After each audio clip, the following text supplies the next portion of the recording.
হঠাৎ করে পানির পাক পড়ে দাইবে চলে গেল। এখন আমাদের তো খুব দুরবস্থা, মানে দুরবস্থা, এনে ঘাট নাই, আমরা কিভাবে চলবো? আমাদের দোকানপাট সব বন্ধ, সব মানুষজন না খেয়ে এখন বিলীন হয়ে যাবে। এখন আমরা কি করব? তাহলে সবই চলে যাব, নদীতে চলে যাব। এই যে ভাঙলো কালকে, আজকেও তো ভাঙতেছে। হ্যাঁ, ভাঙতে পারেই, ভাঙলে তো আমাদের আরো দুরবস্থা হবে। এখন আমরা কি করব? কার কাছে বলবো? আচ্ছা, কি কি আছে এখানে হুমকির মুখে? আর কি কি আছে যদি এভাবে ভাঙতে থাকে? কি কি ভেঙে যেতে পারে এখানে? এখানে ভাঙলে মনে করেন ব্রিজ, কালভার, দোকানপাট সব চলে যাব। দোকানপাট চলে গেলে তো সব চালানি শেষ। তা আমরা কি করব?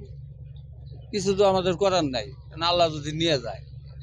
কি করা দরকার? এখন এই বস্তা মস্তা ভালায় যদি রক্ষা করতে পারে, তাহলে যদি আল্লাহ রাখে তাহলে হবে, তাহলে তার কিছু করার নেই। এটাই আপনাদের দাবি?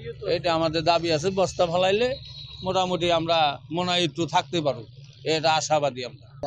নদী পদ্মার বহাবে যে ভাঙ্গন, প্রাকৃতিক ভাঙ্গন কারণে আমরা যেটা ঘূর্ণন এবং মাটিতে যে স্কাউরিনের ভাঙ্গন, এবং পাশাপাশি স্কাউরিনের পরে আমাদের যে জেটি এবং স্প্যাট ক্ষয়ক্ষতি হয়েছে।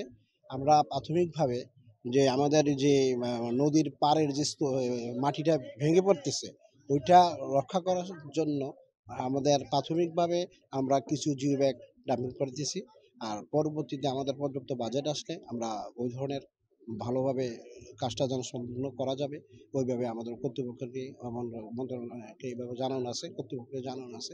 এভাবে শুধু অস্থায়ী ভিত্তিতে আমরা, আমাদের একটা শেড আছে, আর নদীর ভাঙ্গনের ঢেউর বাড়িতে যে মাটিটা পড়ে যেতেছে এটা আটকানোর জন্য এবং কি মোটামুটি প্রাথমিক একটা করার জন্য কাজটা করতেছি আর জি।